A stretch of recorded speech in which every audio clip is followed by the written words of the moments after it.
Cabeleira de chuva, olhos de neve, Maria, silêncio esfarrapadas, preta, sempre aguardando pela noite as barcas. Tua angúria fala com olhadas, Maria noturna. Welcome back to A Million Stories. I'm sitting with Sergio and Julian, and we're sitting outside their restaurant at Bakers and Roasters. It's their first restaurant because now they have two Bakers and Roasters.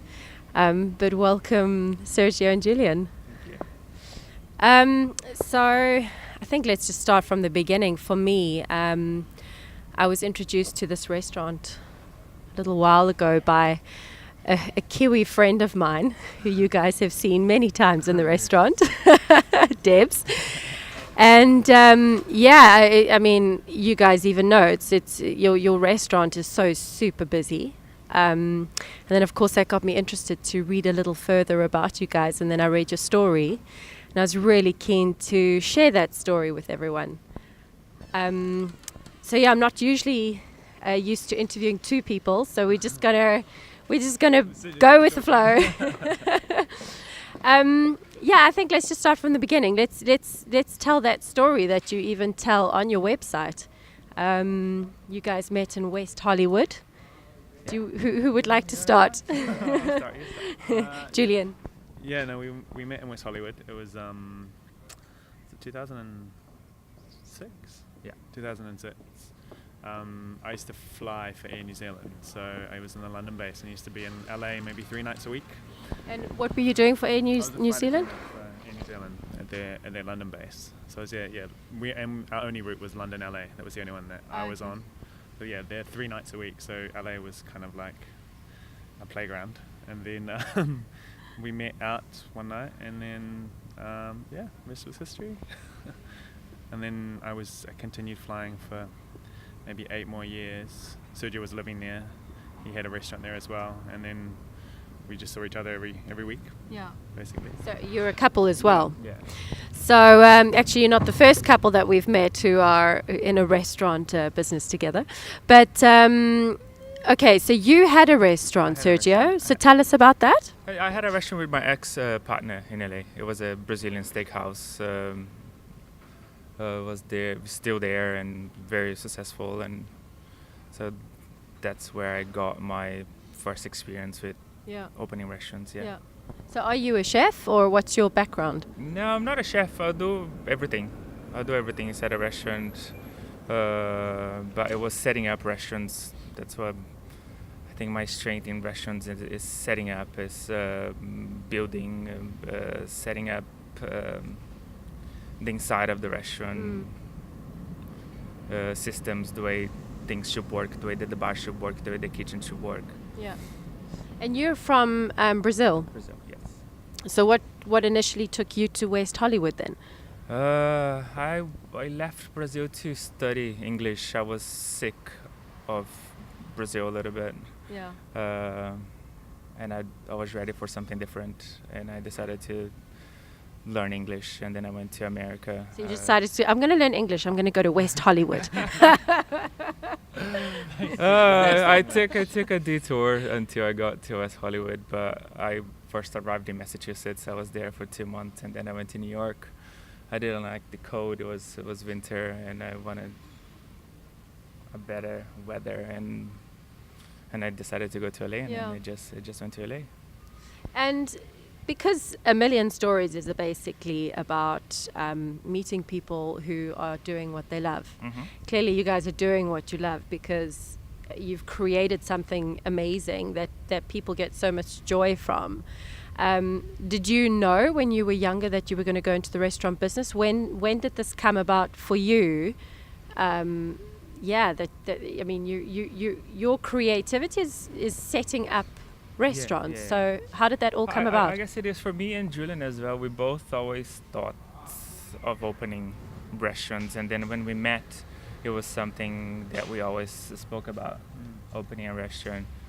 And it is, we love to eat. That's our passion. Like, we spend all our free time in LA just eating and going to brunch and having dinner, and we never just sit and eat. It would be what's good, what's bad, what we would do. And yeah, we just ate a lot of brunch, and that was the start. We call it. You we just call ate it a lot of research. brunch. Yeah, we call it research. Because we had like literally, I'd be there three nights a week, and then when you're down route, you're off the entire time. Yeah. So and then Sergio would have his time off. I'll book my days off around when he was so there. We just kind of explored eating, and then we always wanted a restaurant. Yep.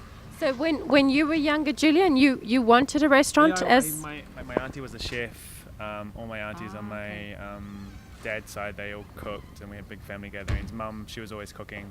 She made everything at home, and so I was always around that. And I wanted to be a chef, but then I remember my auntie saying that it's an unsociable hours job, and it's a hard work. And she had a lot of really nice restaurants. Oh, so your aunt had restaurants? Yeah, she had restaurants, and so I was always around it, and Mum always worked it. And then because she said how hard it was, and I always saw how fiery she was in the kitchen. How fiery she was. There was a lot of swearing and a lot of kind of like and to get things done. It was kind of like, it kind of scared me off it. I was like, okay, maybe it's not for me. But it seems to be a chef thing, that though, isn't it? Yeah, they can be pretty fiery, and if they don't, then they internalize it.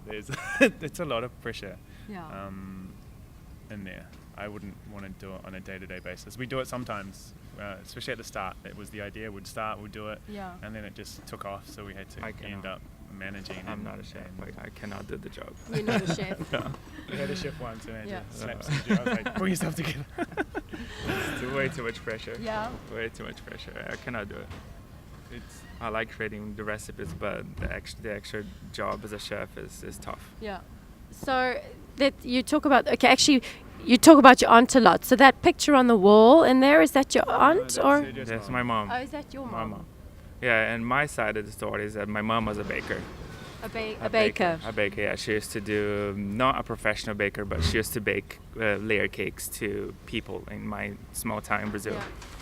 So that's how I got so much involved with cooking and being involved. And she used to do panetones at Christmas, and she always had something. What's a panettone? It's obviously a traditional Christmas. It's a traditional Christmas thing. It's an Italian thing, but we have it in Brazil with the little dry fruit inside. Yeah, and she had it with chocolate as well. So we used to do that at Christmas time, and she used to do things for Easter as well. Yeah. So she was always cooking, always involved with baking. Mum was making fruitcakes, her Christmas cake every year at the same time, and then she'd give that as gifts. It was your mum. My mum, yeah. Like we were just surrounded by food, and there was always family and friends around. I came from a bigger family than Sergio, but we were always meeting like on a weekly basis, catching up with everyone, and it was always in around your family environment. Yeah, in our family environment, extended family, aunties, uncles. So it was always around food. So the food was, I guess, it was what made us happiest. And you had the same. Yeah. I remember the first time I went to Sergio's house in Brazil, his mum, this is just a normal lunch. She had 7 different desserts on the table, and she got up in the morning and just been cooking all morning just to make the family lunch. Please, can I come to your house? There was so many things on the table. I was like, who's eating this? And there was like 5 of us. So I was like, it was crazy. So that was our common thing, was around food. So your families have a philosophy actually around food. There's a very deep sense of not community, but there's a very deep sense of bringing together in food. It's more as a family. We always sat on a table for lunch and dinner. Lunch and dinner was something sacred that nobody's eating, watching TV and standing up. You know, like both of us, both of our families. Sit down, we talk about our day. Yeah, it was always around the dinner table. And life in Brazil is kind of different. My mom she worked at home. She was a home mom, and she cooked every single meal to us. And Dad would come home from work and spend an hour with us. And then it was very, very, very centered on food. Yeah, it's completely changed as we got older though. Like, because Mum was stay at home as well for most of my childhood. Yeah. And it was also out of necessity that they cooked as well. Like, it was cheaper. We never went out for dinners or anything like that. It was such a treat to go out. So they were always constantly, like, home economics, making the best of what they could. And, we had a veggie garden, and I used to get annoyed at them. I was like, why do we have a veggie garden? This is ridiculous. Like, our friends have a pool, or they have all these things, and they had a veggie garden. And they were like a little bit, I guess, ahead of their time, and I was just like, this is just such a waste of space. Yeah. This is such a waste of space. You know what we could have where there's big veggie We could have a patches? pool and we would have a veggie garden. Oh, that is ridiculous. Why don't we just buy it? Today you appreciate those things. No, no. Yeah. Oh, Now you see what actually how much richness you had in your homes. Yeah. Yeah, We had definitely. fruit trees. They would make all these, like, Mum would make desserts with all the fruit trees. She'd make relishes with all the tomatoes. Like, it was just, yeah. We ate pretty well, and we never went without. And it was always, yeah. It wasn't flash all the time, but it was good. It was good food. Okay, but like you guys talk about this history of food, and that it so clearly makes sense why when you met you just put two and two together, huh? Yeah. But you guys are actually managing now. I mean, Yeah. okay, you Yeah. creating the menus. Are you just creating the menus, or both. you as well, We do Julian? both. Both did. So initially we just the menu was just what we like to eat, and it was pretty easy. It was just like we had a list of what we wanted. Each and every dish we can kind of remember where they came from. They were like, we had it this time, and then we tweaked it with this. Like huevos, we changed it a little bit. That was the one I used to eat. Huevos rancheros. Oh, that's my favorite. That was my favorite in LA, and it comes That's in a many combination, a combination of very many different dishes. styles. Yeah. And then normally you wouldn't have the Brazilian back beans with it. It would be like refried beans or pinto beans. My or daughter, who's like was one, used to eat half of my huevos rancheros. Yeah, and that was our favorite, and we just changed it to how we wanted it. And we're like, no, we want it like this, we want it like this. And when we did that with our one of our first chefs, and then Power Breakfast was kind of, it was Something that we used to eat in LA a lot as Yeah. well. So it's a lot. a lot came from LA. The banana nut bread French toast we always had back in New Zealand. There's always banana bread, or there's always banana cake. Yeah. There was a staple in the house. And then my auntie was like, oh, you just need to French toast it, serve it with bacon. I was like, yeah, that's a really good idea. Kiwi brekkie, that's standard at home, like, but it's some are good, some are bad. It was just making sure we had all the components. It was just food we liked, isn't it? Everything is stuff that we would Everything. eat. Everything that we bring to the menu every season is something that we like to eat, Yeah. that we Yeah. want to Yeah. eat. And then we tweak the menu. We tweak the dishes to how we want it. We may have seen something like this, and then but we write the menu and we decide what goes on it. This season we gave our chefs, because we have a lot of chefs now. Yeah. In the beginning we started in the kitchen. We started doing it. How many people do you have working for you in total now? I don't know, maybe close to 40. Yeah, close to 40. at the And that's moment. how many chefs and how many waitresses, waiters? We have about 8 chefs, I think. We have about 9 8 chefs. chefs now. We're always recruiting, always looking for more, because it just gets busier and Yeah. busier, and it's quite hard to work here, because even the chefs say, like, they normally work somewhere where in the morning they have their rush, and lunchtime they have a rush, or dinner they have that, and they have breaks in between. But here it's constant Yeah. the whole day, so Yeah. it's like From the time that they arrive to the time that they finish at 4 o'clock is there's no busy. let up. Yeah, but you guys are open just from 8:30 Yeah. to 4:30, so you... But they're busy from 8 to 4. They never have an 8-hour service anywhere else. I've never had an Yeah. 8-9 hour service. They normally have their 3-4 hour service, and then they get a break. But here it's like you have to be on your game for that Yeah. long. Yeah. But yeah, we have a really good team. They work really right well. Now, right now I don't know the numbers, because we have with the second restaurant now, it's just Yeah. we are using people here and there, so I don't even know how many waiters we have, how many runners we have, baristas. Okay, well There's a lot of let's talk about this whole, I mean, this development. And I mean, how many years ago did you guys open? 2013? Yeah, we opened April 2013. I was in the kitchen. I was cooking that day. Sergio was on coffee, and my sister, she was... Sergio was on coffee, I was in the kitchen. and my sister was front of house. And we didn't do table service or anything then. It was just counter. People would come up, and then we'd serve them, and then they'd sit down. And then by 1 o'clock that day, we were busy. It was crazy. Yeah, but I remember that. I remember when you got, it was a lot more sort of, yeah, it had a different vibe, and now you got to get here like an hour before if you wanted table. It was never our intention. It No, was always it's we just always me, we like- opened this to be like I would do coffee. Julian would bake some cakes. That was Natalia it. would serve, It was just and gonna then be it chilled. just the business evolved. We started with a very short menu. It was a couple of sandwiches, pies, and pies. salads. We were always going to do brunch, but we hired we had a chef coming from New Zealand, but they were like 3 weeks after, so we'll just start with this and then we'll see where we go, and then brunch just took off. So why do you think? Because this was one of my curiosities. Is why do you think you guys have done so exceptionally well? Because you really have. You guys have something very special here. I mean, I don't know any restaurant in Amsterdam that has queues like yours. I think we came to Amsterdam on the right time. There was people already doing brunch here, but I think we just tackled the consistency and the quality so well, and we worked so hard to keep the quality, to keep the consistency, and people just appreciate that. They appreciate and it's true. They appreciate quality. They Consistency. When we came here, like people used to tell us, like Dutch people don't brunch. Like you guys are wasting your time. I was like, funny. Well, they do brunch. You give them something good to eat, and they appreciate. And for us, it was kind of like this concept was because after we first met, I took Sergio to New Zealand. You took him to New Zealand? New Zealand, just not long after, and he had never been exposed to the cafe scene. Like these kind of cafes are just everywhere at home. It's just non-stop. Everybody's roasting their own coffee. Everybody's baking. Everybody does everything within a cafe. Every single cafe place has a roast their own coffee. Roast their own coffee. Yeah, not every, but a lot. A lot. It's quite common, and I mean it's been like that for maybe in New Zealand. I would say, since the early 90s, late 80s. Do the beans come from New Zealand as From well? New Zealand, they bring the beans in, but their methods of roasting and blending and just the whole scene there is a lot more developed. And so I took him back there. So just quickly, do you roast your own coffee as No, well? we don't roast. Okay.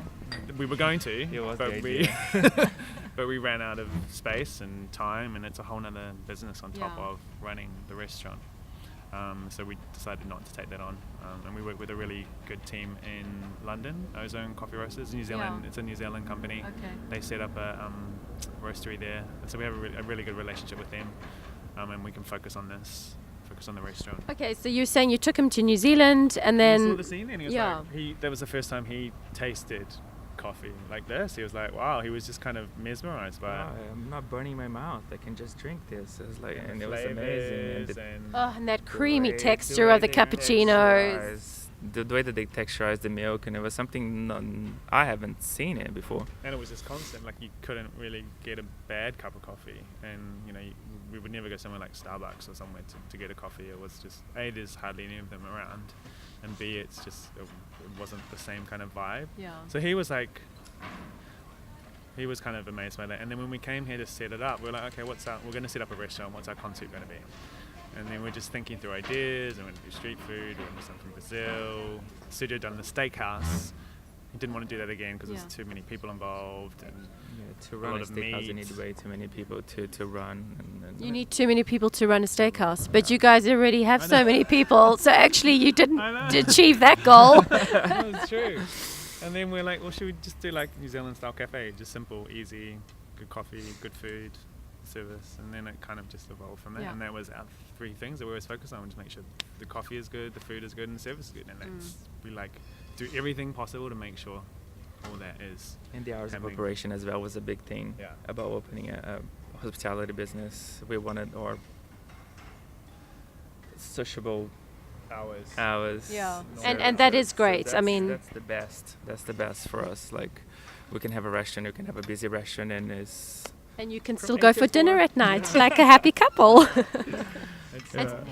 And speaking of happy couple, how is it having a company together? How does that come into your relationship and affect that? Because it's a full running business. It is a challenge. For us, it's a little bit better because we do completely separate things. Okay, so what I'm good at, he's not good at, but he's good at, I'm not good at. So we don't actually know what we each do a lot of the time. So what do you each do, just in point form? Well, you set up. You create the restaurant. I set up restaurants. I create restaurants, and he is. I do the business management, the HR, and the branding, the hiring, recruitment. Just the communications. Yeah. Dealing with all the staff. Sergio doesn't really deal with that side of things. That was my background. I studied at school.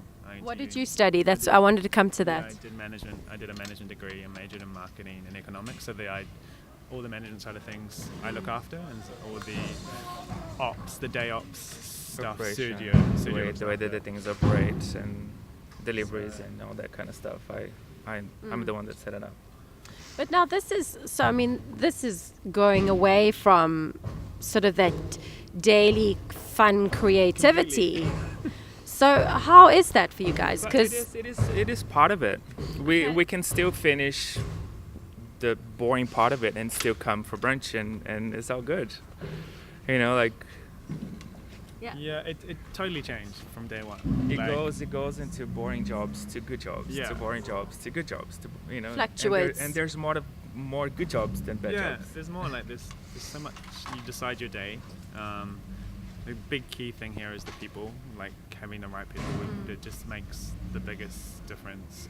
So we're quite thorough in our recruitment, and we're always quite involved with our staff, just making sure everybody is happy with what they're doing.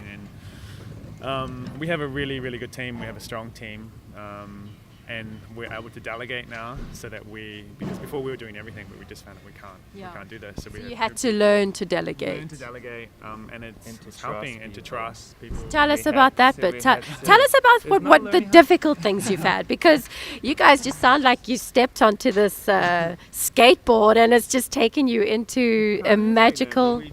We work hard. I like to work. Like, we're always working. I can't really. To relax is kind of like. I don't know how to just not be kind of active with something or something kind of going on.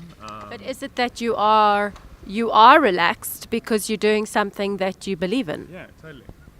I think so. Like, it's we always set out to do this, and then we did it, and we just do all the little steps. There's so many challenges along the way. You just brush over and like, okay, that was hard. Like, to get this open. So tell us what's been hard, because there are other people who also want to start a restaurant, and maybe what has been difficult. I think before going to the hard part, I think one thing that plays a part is our experience as well. Like the years that I had experience with running and operating restaurants, and the years that he had managing people inside an aircraft. It plays a big part. It was. The challenges are just normal challenges. It's just stuff that you cannot, get blind. It's just something that you have to get through. And we had massive issues opening up this restaurant. We had issues with the floor. The whole floor collapsed. Seriously? Yeah. Landlords didn't want to pay to fix the floor, so Who? The landlords. Oh, the landlords. So they told us that you caused this. You're gonna have to fix it, and we said no. Money was all tied up, and we didn't have a lot of money to do it. We're a very, very, very, very small budget to get everything done. Before you got it running, or before I got it running? We got this place in July 2012. We found it, and we couldn't open until April 2013. Wow. And we had originally we had a 3-month turnaround on what we wanted to, but there were so many issues with that we didn't get open until April the following year. So I was working. So were you full-time. busy paying rent at the time for the building, and you weren't making any money out of it? We had a small development period, but that was all eaten up completely by the issues that we had. So there was no effect. It was the coldest winter, so we couldn't get any work done. I was still working. I was commuting every week back and forth to London, and then flying to LA, and then Hong Kong. Wow. So it was quite good, because all down route we were writing the business plan, getting everything sorted. So there was a lot of free time. Sergio was working as a barista, upping his coffee skills, just like working. Where were you working? I got a job at a coffee company. Okay. When I moved here, Yeah. was one thing in my career or in hospitality that I haven't done it before, and I had to do that. Yeah, funny, huh? It was the one thing. Were you resisting doing that? No, I wasn't resisting. It was Okay. something that I got more interested when I went to New Zealand. In the coffees. This is something that this is amazing. I want to be able to do coffee like this. Yeah. Because living in America, living in LA, your coffee experience is Starbucks, and not good coffee. You think that you're drinking good coffee, but it's not. Yeah. Only when you are exposed to New Zealand coffee that you kind of, oh my God, what have I been drinking? Yeah. And I didn't realize it was that way until I went overseas. I just thought everyone drank great coffee. like, and the cafe scene was like that. I thought everywhere was like New Zealand as well before I went away. But then I went overseas. I'm like, it's a little bit different. Yeah. So guys, you were working in what exactly was it? A manager on the flights, or? I was a ISC, so it was like in-flight service coordinator. So you managed the team, making sure that you coordinated the service with the team. And it was fun. It was a lot of fun. It was like, so you're used to, you have 400 passengers on board, a crews of 15. Sometimes there's flight service manager as well. So you had to you had so many issues on board.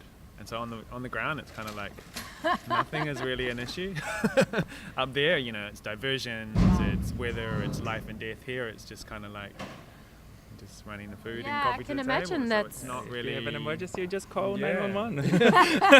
The logistics on board was like, it doesn't really stress us out. And Sergio and his background, we just combine really well. Our strengths are completely different. I was just thinking, it's such a nice success story, how you guys met in Hollywood, and your backgrounds were preparing you for this, with your families, both with foods, and how you come into this, and you're working in two different areas, so you don't have that clash as a couple. Obviously, you're dealing with the challenges like every other company has. Okay. But wow, you started in 2013, and we're in 2015, and now you're opening your second restaurant, and you still have plan. I mean, it's not like, okay, this is it. You're still even thinking about. We're not thinking. We're doing a third. You're doing a third. But not of this one. It's a different concept. There's different creativity concept. back in. So we did a menu again, and then Sergio does the design.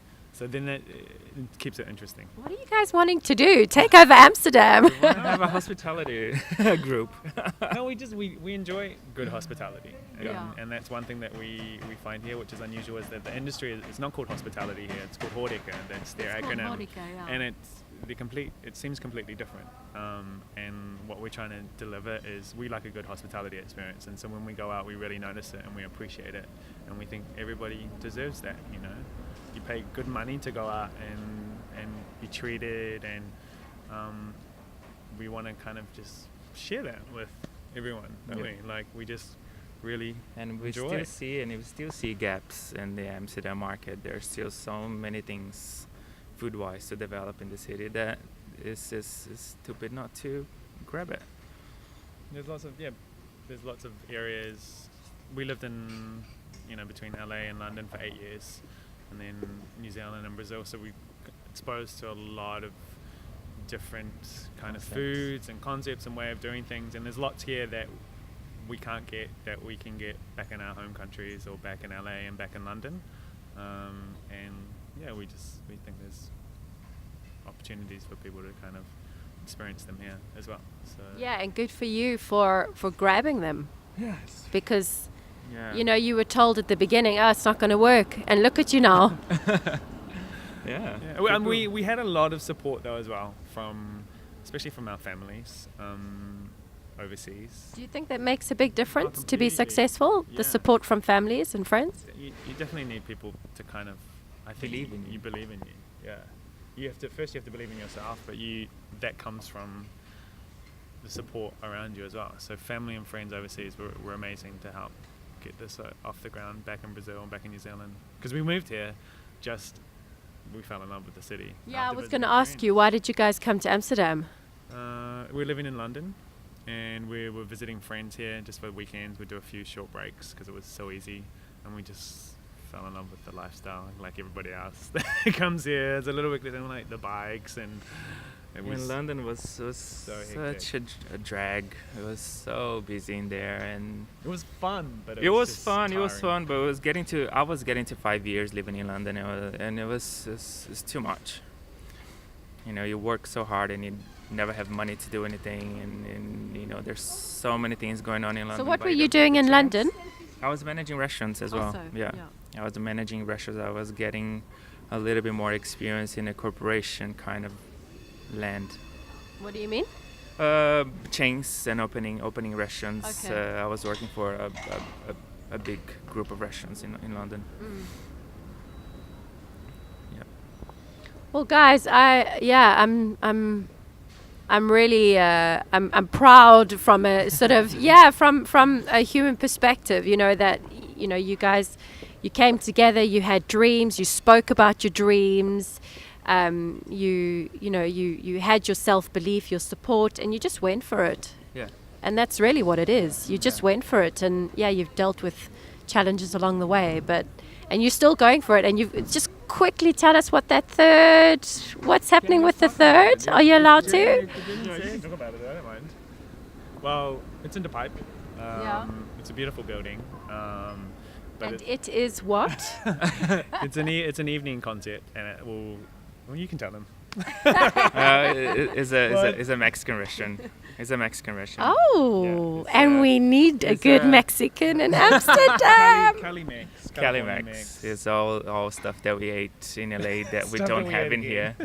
That we don't have in here. You go to Mexican restaurants in here and they don't cater to... With real kick-ass hot Mexican dishes as well. It's gonna be good. It's gonna be a new challenge. Very, very good margaritas, very good, well-balanced margaritas, and very good fajitas, burritos, enchiladas, nachos. So that's the next project. Yeah.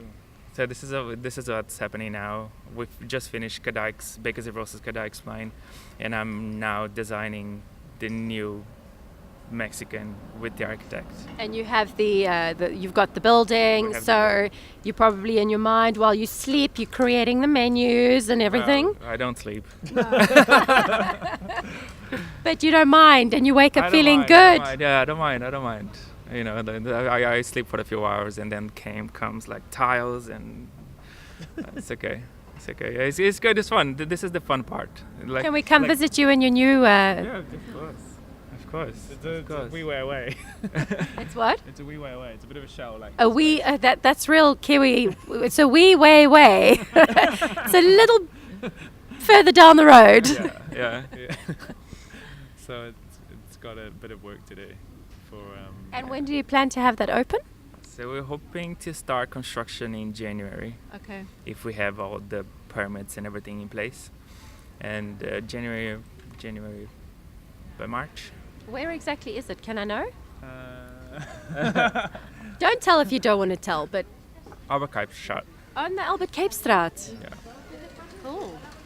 Good place. It's a very nice building. So it's only going to be evenings. So it's a nice concept with surprises. Are you sure you have a good relationship? Because you're now actually cancelling out your evening time together as well. No, you're we're just gonna hire people to do the job. That's the thing, we create the menus, we create the drinks, we create everything, and then we hire good people to run it. We don't think that we can do this ourselves. We don't think first on here I was like, we were doing everything. Now we don't think like that. You were the barrister here, and you is running the Bakers and Roasters now. The pipe is running itself. We still keep our eyes really open and watch for quality. Kadijk's, we have excellent managers running Kadijk's line right now, and the new one. Good way it is. It's the people, and it's just making sure we have all that right. Yeah. And that's what we focus on. Yeah. Because we know we can't be everywhere. So. Well, guys, thanks so much. I'm so glad to finally sit. Well, I mean, I bump into you often when I'm in here, but it's so nice. No, exactly. I feel privileged. I've got you guys to myself for an hour. Yeah. It would be nice to show like one or two of your dishes, and definitely let's show one of your coffees to our guys who are going to be watching this. You're going to make us a coffee? It's been a while that I don't do a coffee. I can make a coffee. Cool. Well, guys, thanks again. And we're going to meet you at your next Mexican, your Mexican magical hangout. Yeah, that's it for us. Thanks.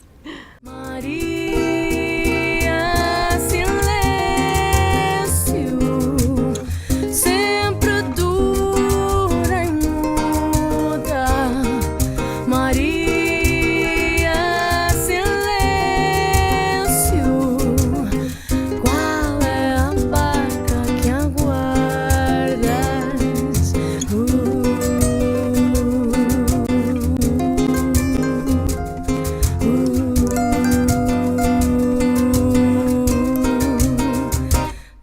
dos teus olhos fluem rios de som no Peruti, sempre dura e gelada, batida pelo vento no peirão. Maria Silêncio, eu roubaria no céu a estrela de mel, na água a estrela